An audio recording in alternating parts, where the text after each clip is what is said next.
Gjykata e Tiranës ka pranuar kërkesën e paraqitur dhe ka marrë masën e sigurimit të padisë ndaj shoqërisë Vlora International Airport via SHPK,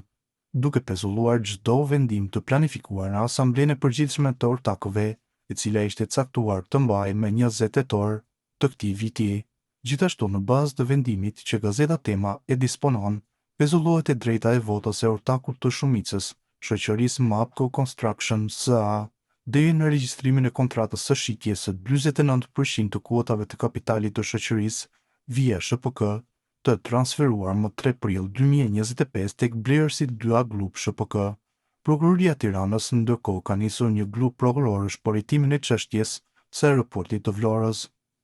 Hetimi është regjistruar për 3 individ, biznesmenin Behgjet Pacolli, me vëllan Emin Pacolli, si dhe shtetasin Nelson Çela, administratori kompanisë MOM në Zvicër Mapco Construction S.A.